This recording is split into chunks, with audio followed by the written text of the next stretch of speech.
오늘 함께 나누실 말씀은 오늘은 시편의 말씀을 받았습니다. 요즘 우리가 마태복음 마지막 부분 큐티하고 있죠. 그래서 계속 지금 같은 주제를 놓고 묵상이 진행되고 있습니다. 계속 그 묵상 가운데서 놓지 마시고 사순절 기간 그 어느 때보다도 더 경건한 시간들을 지내시기를 부탁드리겠습니다. 오늘은 제가 시편 20편에서부터 1절에 8절 말씀으로 승리의 원동력이란 주제 제목으로 여러분과 함께 귀한 은혜와 도전 나누기를 소망합니다. 이 말씀을 오늘 제가 붙잡은 이유는 우리 안에 신앙의 원동력이 무엇인가, 사람마다 신앙의 모습이 다 다릅니다. 그래서 한번 정말로 본질적으로 다시 한번 들어가서 어떠한 힘으로 우리가 신앙생활을 해야 할지 다시 한번 나눠보기를 원합니다.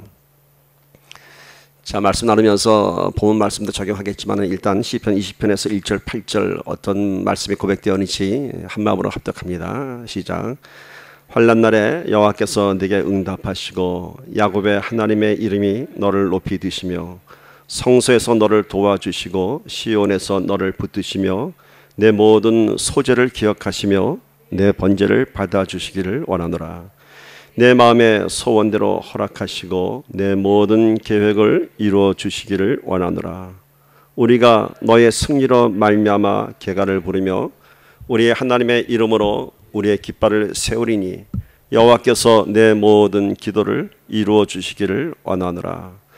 여호와께서 자기에게 기름 부음 받은 자를 구원하시는 줄 이제 내가 아노니 그의 오른손에 구원하는 힘으로 그의 거룩한 하늘에서 그에게 응답하시리로다.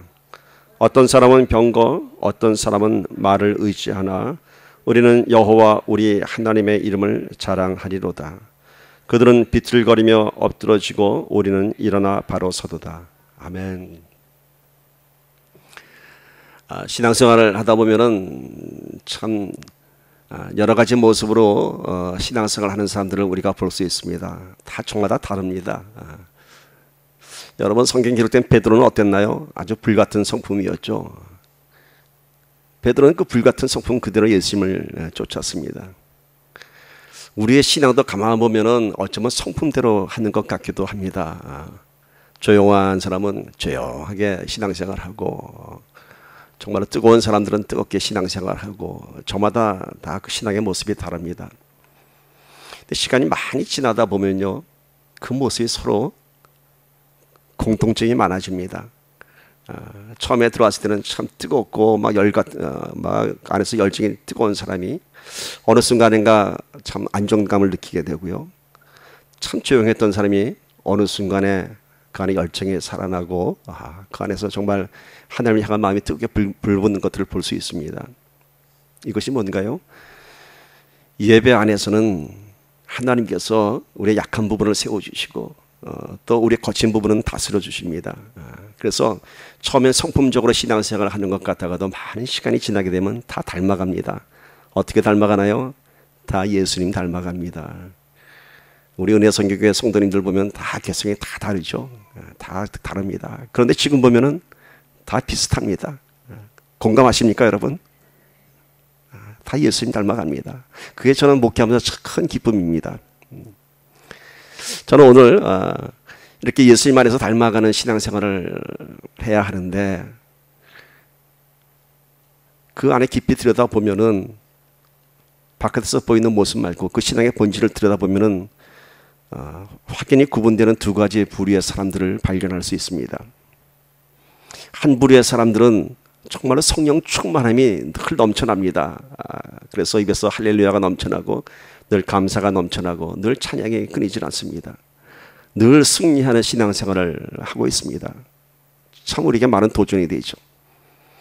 그런데 또 어떤 사람들은 똑같이 하나님 믿는데 똑같이 예배 자리 나오고 똑같이 기도하는데 한쪽 사람들은 늘 뭔가 불편하고 한숨 짓고 뭐가 문제가 해결되지 않은 듯한 그런 신앙생활을 하는 분들을 많이 볼 수 있습니다. 왜 어떤 사람은 똑같은 하나님 믿으면서 그 안에 기쁨이 넘쳐나고 감사가 넘쳐나고 성령 충만한데 왜 어떤 사람은 늘 그렇게 초라하고 어둡고 우울한 그런 모습만 나타나는 것일까? 이런 질문을 던져봅니다. 그런데요, 그분의 삶을 들여다보면은, 감사가 넘치고 기쁨이 넘치는 사람의 삶을 들여다보면은 그 사람은 오히려 어려운 일들이 더 많습니다. 한숨 질 일이 더 많습니다. 아픈 일들이 더 많습니다. 그런데 그 안에 감사가 넘쳐납니다. 그리고 늘 우울하게 신앙생활을 하는 사람들의 실상을 들여다보면은 오히려 그런 사람들은 더 여유 있고 더 감사할 것이 더 많은 사람들이 많이 있습니다. 참 대조적이죠. 어려운 형편에 있는 사람들이 더 하나님께 감사하고 그 안에 정말 하나님을 인한 기쁨이 넘쳐나고, 또 여유로운 사람들, 또 뭔가 많은 것들을 누리고 있음에도 불구하고 늘 불안하고 염려하고 그런 모습의 사람들을 많이 볼 수 있습니다. 왜 그럴까요, 여러분? 왜 그럴까요? 세상의 잣대로 비춰보면은 이쪽 분들이 더 감사가 넘치고 이쪽 분들이 더 한숨 지어야 할 텐데 뒤바뀐 거예요. 똑같이 신앙생활 하는데 왜 그럴까요? 제가 그런 얘기 했었죠. 인생의 생사화복은 우리의 믿음하고는 별개의 것이라고 얘기했죠. 예수 잘 믿는다고 잘 먹고 잘 사는 거 아닙니다. 또 예수 안 믿는다고 늘 갓난하고 병들어 사는 거 아닙니다. 그것하고는 전혀 상관이 없습니다. 예수 잘 믿어도 병들 수 있고요. 예수 잘 믿어도 가난할 수 있습니다. 그런데 뭐가 다르다고 했죠? 예수 잘 믿으면은 그 안에 평강과 감사가 넘쳐납니다. 인생의 생사화복 상관없이. 그런데 예수를 잘 모르는 사람들은 감사가 넘쳐난 그런 환경 가운데서도 늘 그 안에 평강이 있지 않고 늘 불평이 있고 늘 염려가 있고 두려움이 있습니다. 자, 오늘은 제가 세상 사람들과 우리 믿는 사람을 비교하는 건 아닙니다. 똑같은 하나님을 믿는데 왜 누구는 성령 충만하며 왜 누구는 늘 한숨 짓는가, 이러한 주제를 보고 놓고 한번 나눠보기를 원합니다. 왜 그럴까요? 왜 그럴까요? 하나님을 믿으면서도 한숨 짓는 신앙생활에는 분명 뭔가 문제가 있는 겁니다. 똑같은 신앙생활인데 왜 저 사람은, 왜 나는 늘 내 안에 불안하고 염려하고 한숨만 짓게 되는 것일까? 그 안에 분명히 문제가 있기 때문인 것입니다. 그 문제를 한번 파악해 보자는 것입니다. 첫 번째는 우리가 이렇게 한번 봐야 됩니다. 과연 내 믿음의 실체, 내 믿음의 실체, 정말 내 믿음의 그 본질이 무엇인가, 그리고 내 신앙의 원동력이 무엇인가, 이걸 한번 생각해 봐야 됩니다. 내 신앙의 실체, 신앙의 원동력에 따라서 그 믿음의 열매, 신앙의 열매는 결과는 다른 것입니다. 그것이 무엇일까요? 믿음의 실체가 서로 다르기 때문에 지금 한 사람은 어려운 가운데서도 찬양하고 감사하지만은 그 믿음의 실체가 다르기 때문에 감사가 많음에도 불구하고 불평하고 늘 한숨 쉬는 그 이유가 무엇일까요? 우리 신앙의 중심에 누가 있는가, 그걸 한번 우리가 참 깊이 들여다봐야 할 것입니다. 우리 신앙의 그 본질에는 하나님이 계셔야 됩니다. 우리 신앙의 동기와 목적이 다 하나님이 되셔야 됩니다. 처음과 시작과 그 과정도 다 하나님이 되셔야 됩니다. 그때 그 신앙, 그 믿음의 실체를 통해서 나오는 열매와 결과는 다른 것입니다. 하나님을 믿는다고 하면서 많은 신앙인들의 삶 속에서 하나님의 영광은 나타나지 않고 늘 애타게 부르짖는 초라한 신앙인의 모습만 나타난 그 이유는 그 신앙의 실체가, 그 신앙의 중심 안에, 그 신앙의 본질 안에 하나님이 계시지 않고 내가 자리 잡고 있기 때문인 것입니다. 나라고 하는 실체가 그 안에 자리 잡고 있기 때문에 신앙이 성숙하지 않고 신앙의 기쁨이 없는 것입니다. 우리의 신앙을 자세히 들여다보면 신앙의 본질을 왜곡하고 하나님과 나의 위치를 혼돈하는 그런 잘못 가운데 신앙생활을 하는 사람들을 볼 수 있습니다. 분명히 똑같은 하나님을 믿는데 그 실체를 들어가 보면 그 중심에 누가 있는가에 따라서 신앙의 결과가 다르다고 하는 것입니다. 좀 더 쉽게 제가 비유하면서 접근해 보도록 하겠습니다. 책을 읽는 두 가지의 목적이 있습니다. 요즘은 이제 책을 읽는 시대가 많이 지나가는 것 같습니다. 인터넷이 발달되면서 다 인터넷을 통해서 정보를 받고 또 인터넷을 통해서 또 많은 것을 우리가 알아갑니다. 자, 서점에 가면은 우리가 얘기하는 많은 종류의 책들이 있는데 그 중에서 우리가 어떤 정보를 위한 책들이 있죠. 학습서라든지, 예를 들어서 내가 뭘 배우고 싶다 하면은 요리를 배우고 싶다면 요리를 할 수 있는 책들이 있죠. 그런 책들은 우리가 뭐 때문에 그런 책을 보나요? 그 안에서 우리가 배우고 정보를 습득하고 그 책의 내용을 사용하기 위해서 우리가 그런 책을 사서 읽는 것입니다. 그런가 하면은 교양서적이라고 하는 것은 무엇이죠? 그것은 우리가 무엇을 안다기보다는 그 책을 쓴 저자의 사상과 감성과 지성을 통해서 우리가 그 저자로부터 영향을 받는 것이죠. 그래서 우리가 또 다른 풍부한 감성과 지성을 나눌 수 있는 것입니다. 자, 첫 번째 목적은 책에 기록된 지식을 내가 사용하는 것입니다. 굳이 내가 많은 시간을 할애하지 않고 이미 축적된 그런 지식들을 내가 활용해서 내가 사용하는 것입니다. 두 번째 책을 읽는 학습 서적이 아닌 교양 서적의 책을 읽는 그 목적은 그 저자의 뜻을 내가 이해하고 받아들여서 자신의 인격과 내면을 성숙시키고자 하는 그러한 목적이 있습니다. 우리가 말하는 교양 도서들이 다 이에 해당합니다. 이 두 번째 목적은 저자의 그런 그 책을 쓴 마음을 공감하고 그의 정서와 감성에 동조하는 것입니다. 공감하는 것입니다. 그래서 우리의 참 인격에 많은 도움이 되고 그런 유익한 서적을 볼 수 있습니다. 우리 신학의 목적도 책을 읽는 이 두 가지의 목적처럼 분류할 수 있습니다. 자, 책을 사용해서 책에 어떤 지식을 사용하는 것 같은 신앙생활이 있는가 하면은 저자에게 영향을 받아서 내 안에 참 아름다운 인격을 만들어 나가는 그런 목적이 있습니다.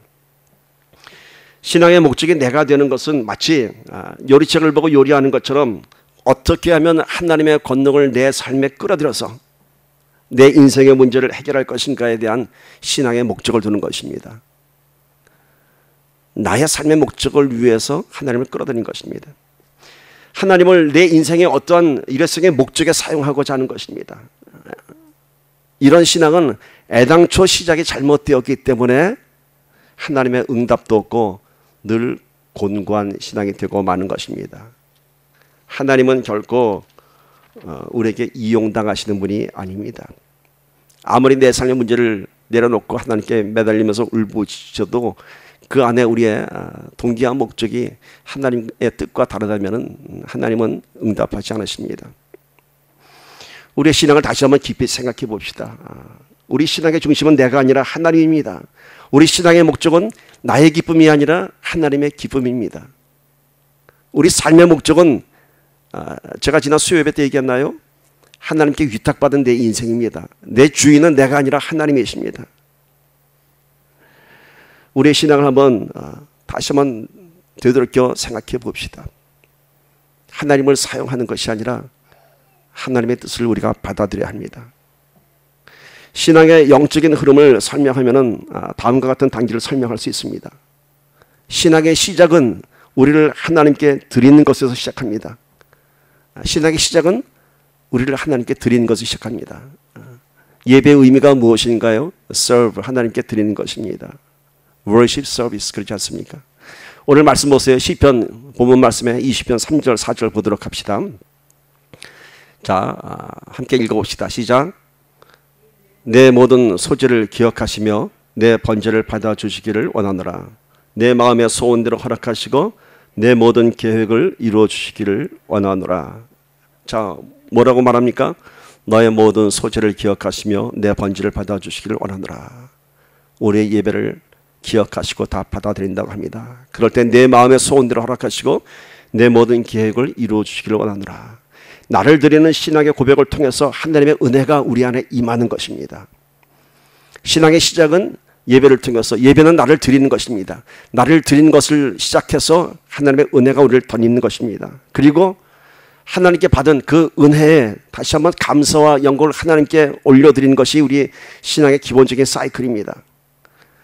하나님 앞에 나와서, 예배 자리에 나와서 나의 모든 것을 내려놓고 하나님께 나를 드렸을 때 하나님께서 우리를 덮어주십니다. 공급하십니다. 그때 그 받은 것에 우리가 감사하며 하나님께 영광 돌리는 것, 이것이 신앙의 사이클입니다. 좀 단계별로 설명하면 이렇습니다. 1단계는 그 다음 파워포인트 보여주세요. 나를 드리는 것을 시작합니다. 죄를 고백하고요, 하나님께 경배와 찬양을 하며 나를 드리는 것을 시작합니다. 그러면은 두 번째 단계에서는 하나님께서 우리에게 베푸신 은혜가 있습니다. 먼저 우리가 구원을 경험하고요, 놀라운 은혜를, 그냥 일반적인 은혜가 아니라 특별한 은총을 경험하게 됩니다. 특별한 은총이라고 하는 것은 하나님께서 나에게만 특별히 주시는 스페셜한 맞춤형 은혜가 있습니다.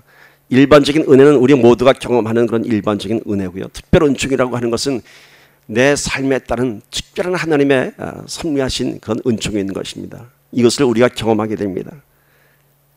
그렇게 되면 세 번째 단계에서는 다시 하나님께 내가 받은 그것을 인해서 감사와 영광을 돌리는 것이 우리가 하나님을 믿는 사람의 증거자가 되는 것이고, 그것을 전하는 것이 사명자가 되는 것입니다. 자, 1단계, 2단계, 3단계를 보시면 처음과 끝이 누군가요? 그 중심이 하나님이십니다. 우리를 받으시고 우리에게 주시고 우리가 하나님께 영광 돌리는 것입니다. 자, 시작과 끝이 하나님이 되신다고 하는 것은 뭘 의미합니까? 결코 끝이 없는 영원함을 의미합니다.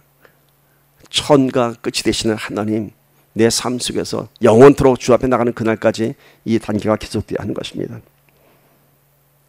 신앙이 성장된다고 하는 것은, 믿음이 성장된다고 하는 것은 이 세 단계의 사이클이 거듭되면서 점점 더 많이 드리고 점점 더 많이 체험하고 점점 더 많이 전하고 증거자가 되는 것입니다. 처음에는 많은 의심과 참 불신 가운데 드렸던 우리의 조그만 신앙들이 점점 더 커집니다. 왜요? 내가 드린 것만큼 더 많은 것들을 경험하게 되고, 내가 또 증거할 때 하나님께서 더 많은 도전을 주시고, 이런 것들이 점점 커가면서 마치 눈송이가 점점 굴릴 때마다 커지는 것처럼 그렇게 우리의 믿음이 성장하는 것입니다. 그런데 많은 사람들이 이 중에서 2단계의 이 신앙에 초점이 맞춰져 있습니다. 1단계, 3단계는 다 빼먹고 2단계 뭔가요? 받는 것에만 집중되어 있습니다. 그저 나와서 내 삶의 문제를 좀 해결해 주시고, 그저 나한테 특별한 은총만 주시기를 구하고 있습니다. 이것이 바로 처음이자 나중이신 하나님을 다 빼놓고 내가 중심이 되는 신앙인 것입니다. 드리는 것도 아니고 하나님을 증거하는 것도 아니고 오직 내가 받고자 하는 것입니다. 하나님께 순복하는 마음 없이 받기만 원하고, 또한 하나님의 긍휼하신 사랑으로 일방적인 특별한 은총을 받았다 하여도 감사를 하지 못하고 하나님께 영광 돌리지 못하는 신앙입니다. 이것이 바로 잘못된 신앙인 것입니다. 오늘 우리 신앙의 사이클에는 이 세 가지 스텝이 계속적으로 반복되어야 됩니다. 결코 첫 단계와 세 번째 단계가 없이 두 번째 받는 것만 존재하지 않습니다. 신앙의 본질은 하나님을 우리 삶에 이용하는 것이 아니라 우리 삶을 하나님께서 사용하시도록 드리는 것입니다. 하나님께서 우리의 삶을 사용하실 때 비로소 우리 삶에 하나님의 영광이 나타나는 것입니다.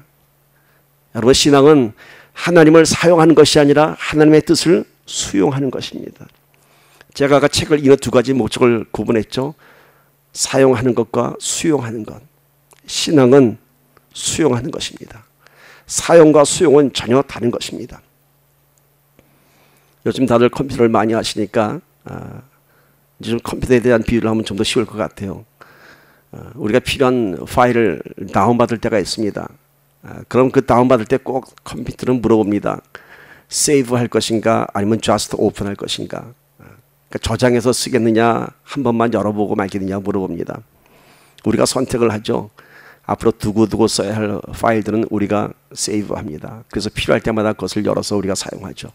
그러나 한 번 보고 말 것들은 just open하고 내 컴퓨터 용량을 축내지 않게 한번 오픈하고 버립니다.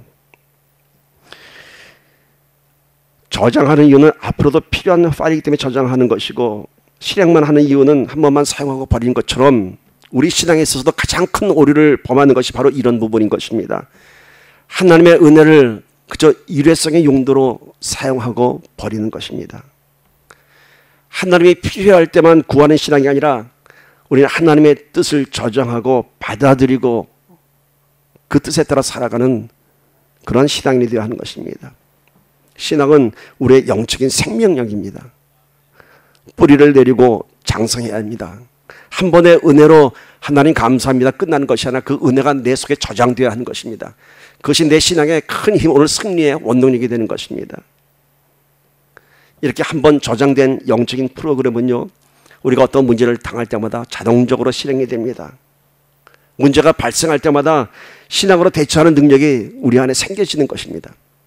그러나 한 번만 그 은혜에 감사하고 그것을 잊어버리고 말면은 그 다음 또 다른 문제가 왔을 때 감당하지 못합니다. 오늘 우리는 하나님께 받은 그 은혜와 특별 은총과 하나님의 권능과 능력과 그 모든 것을 우리 안에 새겨야 됩니다. 새겨야 됩니다. 그러면은 다음에 또 똑같은 문제, 더 큰 문제가 나타났을 때 두렵지 않습니다. 하나님께서 행하신 그 나의 영성, 그것이 자리 잡고 있으면은 언제나 자동적으로 대처할 수 있습니다. 버려버리는 파일은 다시 사용할 수 없습니다. 필요할 때 급할 때만 하나님을 부르시는 일회성의 신앙이 되기 때문에 신앙이 자라지 않고 그저 신앙의 흔적만 있는 것입니다. 하나님은 저와 여러분을 지금도 눈동자처럼 지켜보고 계십니다. 그런데 우리는 필요할 때만 하나님을 찾지 않습니까? 우리는 꼭 죽어갈 때 다 돼서야 하나님 찾지 않습니까? 왜 우리는 꼭 갈 때까지 다 가서야 하나님을 찾게 될까? 지혜로운 신앙인은 처음부터 하나님을 찾는 것입니다. 지혜로운 신앙인은 문제 앞에서 기도하는 것이 아니라 문제가 생기기 이전에 기도하는 것입니다. 처음부터 하나님께 내 삶을 드리는 것입니다. 이런 예화가 있습니다. 추운 겨울날 꽁꽁 얼은 빙판길을 아버지와 어린 아이가 함께 걸어갑니다. 아빠는 어린아이가 넘어질까 봐 아빠가 손 잡아줄게 합니다. 근데 대개 아이들은 그렇지 않습니다. 싫어. 나 혼자 갈 거야. 나 혼자 미끄럼 탈 거야. 재밌거든요. 아빠가 손 잡으면 재미없거든요. 붙잡혀 가니까. 그러나 어떻게 됩니까? 아이는 얼마 가지 않아서 꽈당꽈당 잡고 넘어집니다. 아빠가 거봐. 아빠가 잡아줄게. 그러니까 아이가 이번에는 뭐라고 얘기할까요? 그럼 내가 아빠 손 잡을게 합니다. 아빠한테 손 잡히기 싫고 내가 잡겠다는 겁니다. 어떻게 될까요? 그 작은 손은 아빠의 손을 잡은 그 작은 손은 견딜 수 없습니다. 또 넘어지고 맙니다.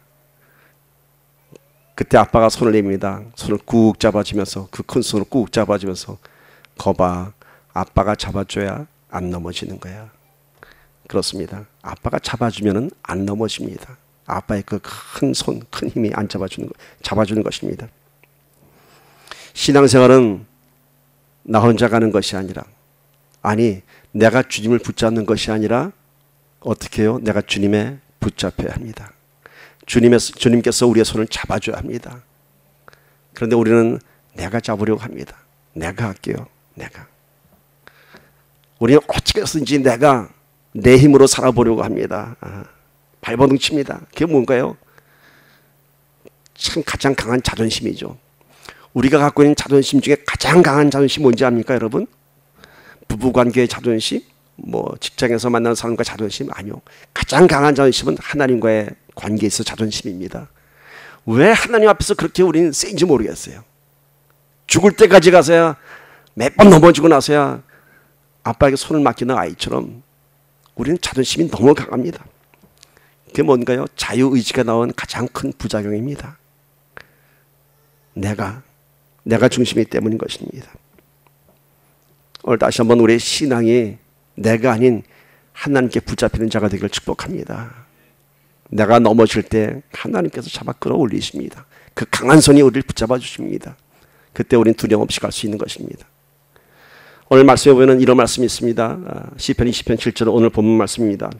함께 읽어봅시다. 시작. 어떤 사람은 병거, 어떤 사람은 말을 의지하나 우리는 여호와 우리 하나님의 이름을 자랑하리로다.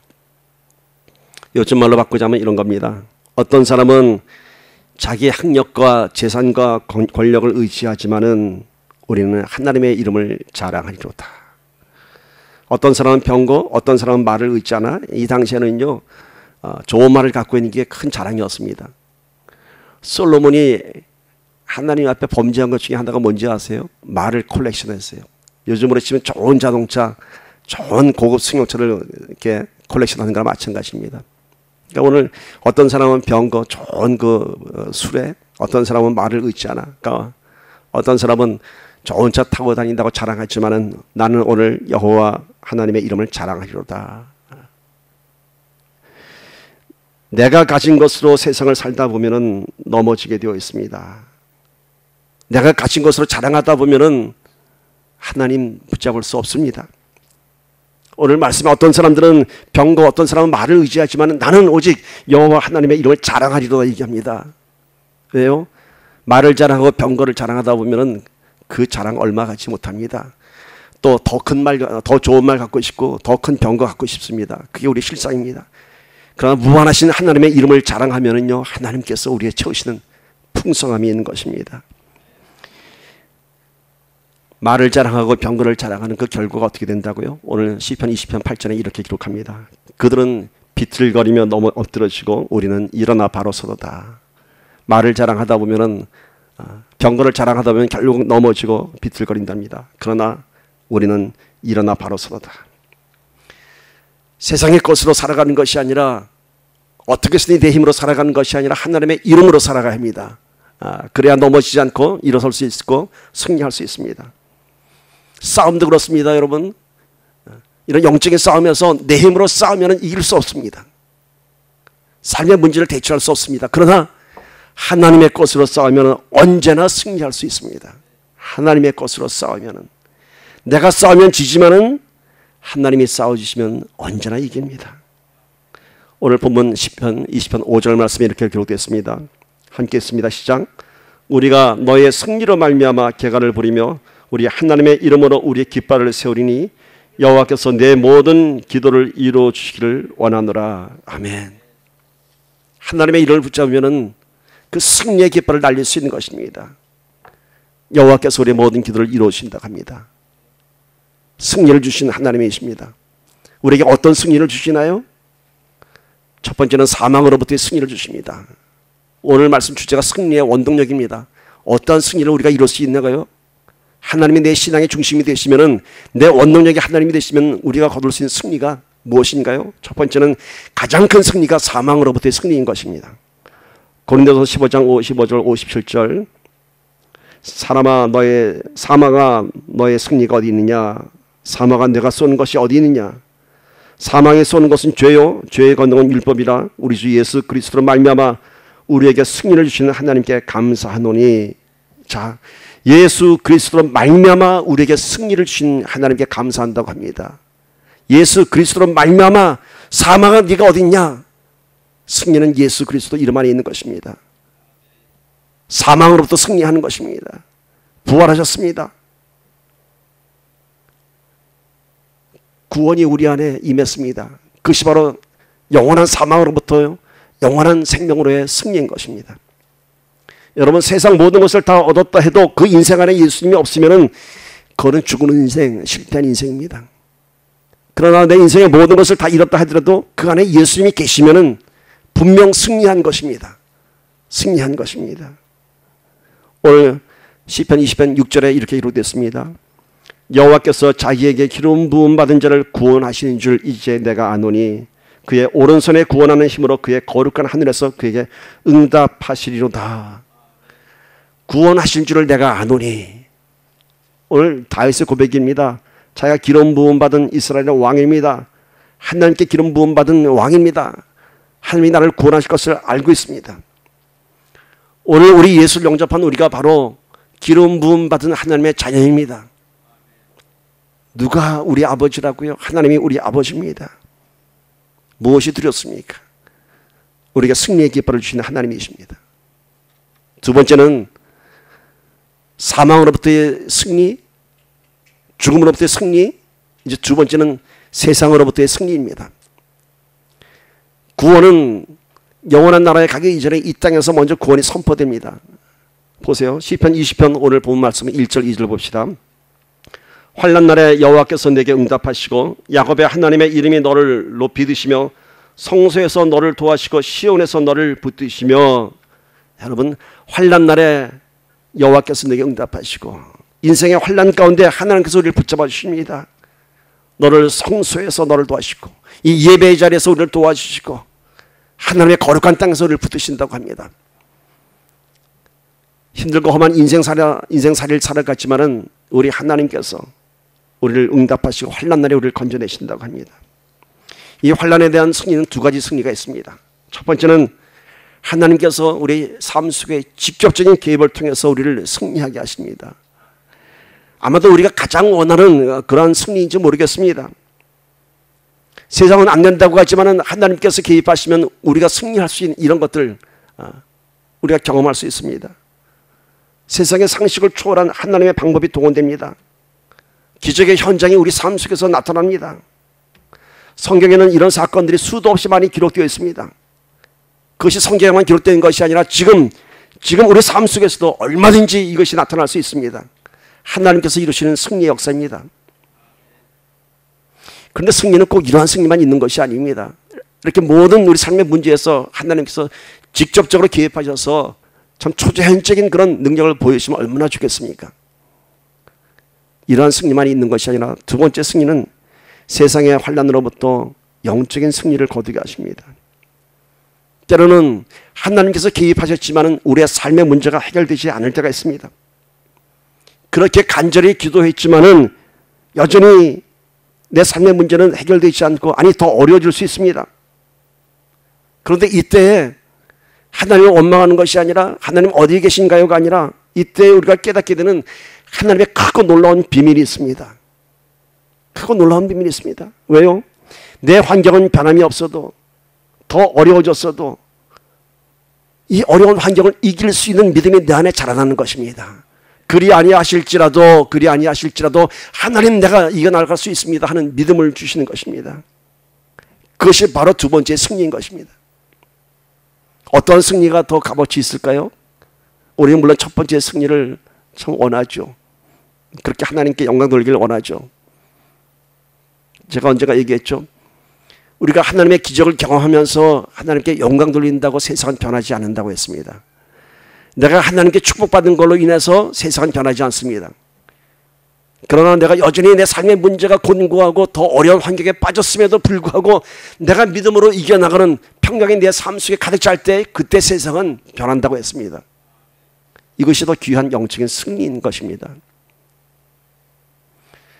때로는 하나님께서 두 가지 다 주실 수도 있습니다.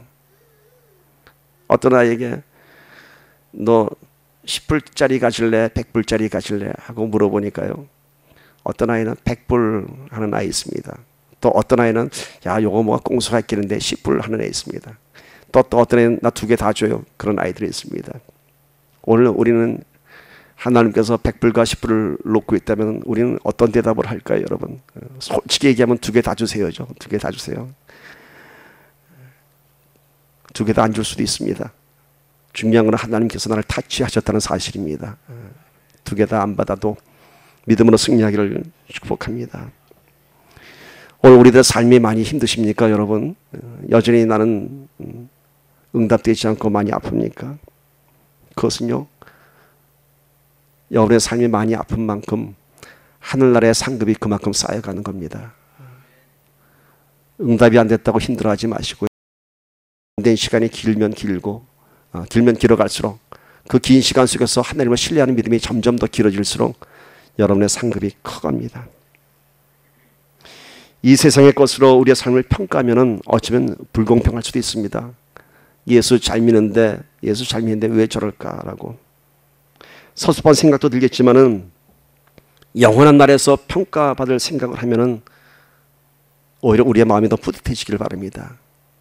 삶의 고난의 현장 가운데서 그것이 아픔이 아니라 훗날 내가 영원한 나라에서 받을 상급을 생각하면은 지금의 이 아픔을 아름다운 믿음으로 승화시킬 수 있을 것입니다.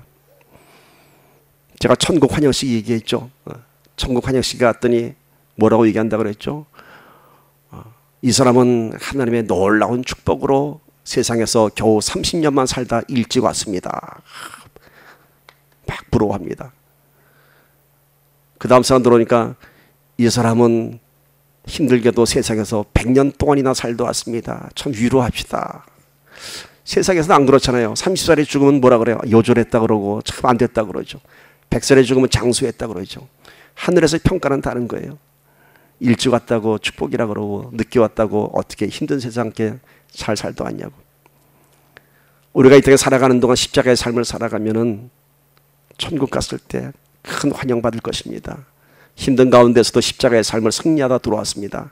그렇게 불려지는 저와 여러분의 이름이 되기를 축복합니다. 우리는 어떤 모양으로든지 승리할 수 있습니다. 세상의 권세로부터 승리하고 영원한 나라에서 승리하는 것입니다. 제가 가장 좋아하는 표현이 있습니다. 가장 좋아하는 표현. 지금은 힘들지만, 지금은 아프지만 언젠가는 기필코 꼭 우리 하나님께서 승리를 주실 것입니다. 언젠가는 기필코 꼭 그 승리가 이 땅에서든지 내 마음속에서든지 저 영원한 나라에서든지 승리를 증거하는 저와 여러분이 될 것입니다. 그 믿음이 우리 승리의 원동력인 것입니다. 세 번째 승리는요, 우리의 사명에 대한 승리인 것입니다. 첫 번째는 사망에 대한 승리, 두 번째는 세상에 대한 승리고요, 세 번째는 우리의 사명에 대한 승리인 것입니다. 우리 모두는 이 땅에 살면서 하나님의 사명을 받은 자입니다. 그래서 예수님 영접했고요. 마태복음 가장 마지막 절이 뭔가요? 나가서 전하라는 것입니다. 세상 끝날까지 내가 너와 항상 함께 있으리라. 모든 족속을 제자 삼으라고 합니다. 그것이 우리의 마지막 사명인 겁니다. 근데 많은 사람들이 은혜 받는 건 사모하면서, 은혜 받는 건 참 감격해하면서 전도에는 굉장히 부담스러워합니다. 전도의 사명을 부담스러워합니다. 왜 그럴까요? 물론 전도가 많이 힘들죠. 돌아보면 전도할 사람도 없죠. 그래서 많이 힘듭니다. 그런데 한번 깊이 생각해 보면요, 전도는요, 그 본질을 들여다보면 그렇게 어려운 거 아니에요. 우리가 꼭 누가 와야지만이 전도라고 하지만 안 해요. 가서 전하는 것만으로도 전도입니다. 전도는 우리가 예수 안 믿는 사람들에게 가서 어려운 부탁하는 거 아니에요. 제발 좀 교회 좀 나오세요. 예수 믿으세요. 그게 어려운 부탁입니까, 여러분? 어려운 부탁이 아니에요. 가서 돈 빌리러 가는 것도 아니고, 내가 용서를 빌는 것도 아니고, 오히려 가장 기쁜 선물을 주는 겁니다. 전도라고 하는 것은. 누군가에게 무엇을 나눠주는 것은 참으로 기쁜 일입니다. 하다못해 떡 한 덩어리라도 나눠 먹으면 서로 기쁜 일인 것입니다. 그런데 오늘 우리는 그보다 더 엄청난 것을 소유했으면서 그것을 나눠주는 것을 힘들어합니다. 하나님께서 말씀하십니다. 하늘과 땅의 모든 것을 너에게 줬다고 합니다. 그것을 나누는 것입니다. 전도는 여러분 제발 좀 나오세요. 구걸하는 것 아닙니다. 저와 여러분이 승리한 것을 나눠주는 것입니다. 여러분, 기도 응답받은 사람이요, 그 응답받은 것에 기뻐하면서 막 여러 사람들한테 얘기하고 싶죠. 근데 얘기하는 게 어려울까요? 얘기 안 하는 게 어려울까요? 너 기도 응답받은 거 얘기하지 마. 입 꼭 다물고 있어. 그게 어려울까요? 아니면 내가 응답받은 걸 막 전하고 싶을까요? 예수님이 제자들에게, 또 병고침 받은 사람에게 뭐라고 그랬죠? 사람들에게 알리지 마라고 했습니다. 얼마나 알리고 싶었을까? 나 예수님 때문에 눈 떴는데, 나 예수님 때문에 귀가 다 뚫렸는데, 내가 예수님 때문에 살아났는데 얼마나 얘기하고 싶을까요? 그 얘기 못하게 하는 게 얼마나 힘들까요, 여러분? 동화책에도 보면 하도 얘기하고 싶어서 임금님 길은 당나귀 길이라고 어디다가 부르짖었죠? 우물인가 거기 가서. 얼마나 얘기하고 싶었으면. 근데 오늘 우리는 이 놀라운 승리의 원동력의 비밀을 알면서도 왜 얘기하고 싶어 하지 않을까요? 아직 내 안에 그러한 감격이 없기 때문인 것입니다. 여러분, 다시 한번 우리의 승리의 원동력을 생각해 봅시다. 하나님 때문인 것입니다. 하나님 때문인 것입니다. 우리의 믿음의 크기를 넓히십시오. 자동차도 보면요, 자동차 엔진 배기량에 따라 달려가는 모습이 틀립니다. 1500cc 소형차들은요, 소리도 요란합니다. 힘이 버거워서 언덕길을 올라갈 때 끙끙거립니다. 그런데 3600cc 중대형 승용차는요, 소리도 조용합니다. 제가 한번 타봤더니 참 좋더라고요. 썩 미끄러져 가는 것 같아요. 미끄러져 가는 것 같아요. 뭘까요? 우리의 믿음의 크기가 작으면은, 우리의 믿음의 힘이 작으면요, 시끄럽고 버겁습니다. 신앙생활이 시끄러워요. 왜? 1500cc 작은 엔진, 오토바이 엔진 달았기 때문에 엔진 소리가 시끄러울 수밖에 없어요. 믿음의 크기가 크면요, 점점 예수님 닮아가면 다 닮아간다 그랬죠. 점점 더 엔진의 배기량이 커지면요, 신앙생활하는데 시끄럽지가 않습니다. 조용합니다. 문제가 와도 쉽게 넘어갑니다. 그런가 하면 못 올라가는 승용차 끌을 수도 있습니다. 내 믿음의 크기가 누군가를 인도할 수 있습니다.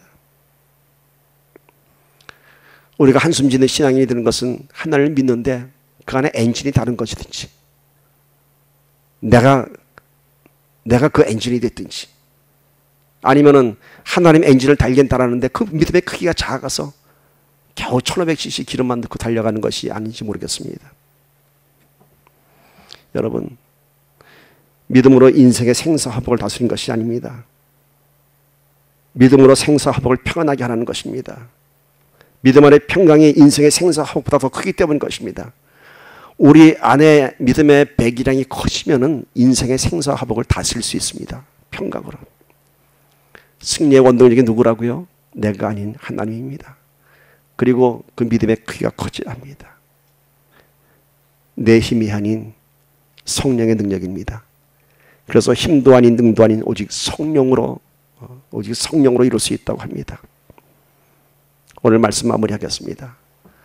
우리 한번 오늘 말씀을 다시 한번 깊이 묵상해 봅시다. 눈을 감으시고 한번 생각해 봅시다. 내 신앙의 중심에 누가 있는가? 누가 있는가? 내가 아닌 누가 있는가? 하나님이 계셔야 됩니다. 하나님을 사용한 것이 아닌 하나님의 뜻을 수용하는 신앙생활이 되어야 합니다.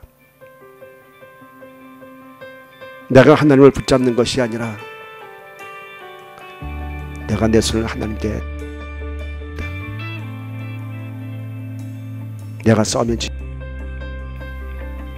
하나님이 싸우시면 승리할 수 있습니다. 승리는 세 가지의 승리를 누릴 수 있습니다. 사망으로부터의 승리이며 세상으로부터의 승리이며 사명으로부터의 승리인 것입니다. 그 승리의 크기를 키우십시오. 믿음으로 키우십시오. 우리 함께 기도하며 나아갑니다. 우리 함께.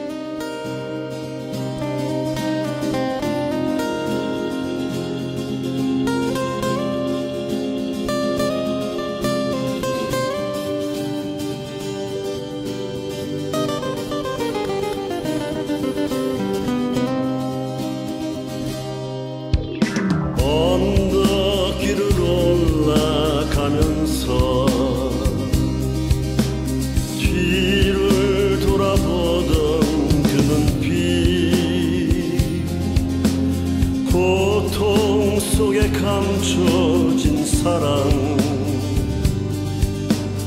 나를 위해 눈물 지셨네. 그 사랑을 알지 못하여 멀리서만 바라보았네. 이제 다시 고백합니다.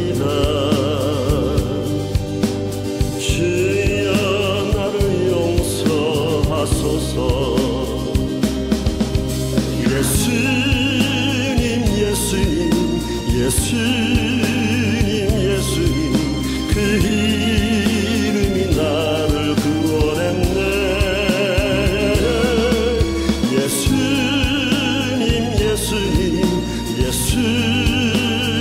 예수님 그 사랑이 나를 살렸네.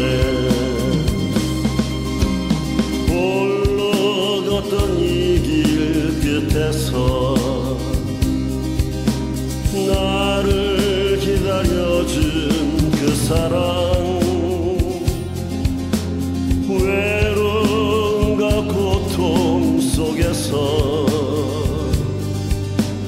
나를 위로해준 그 사랑 십자가를 바라봅니다. 나를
살던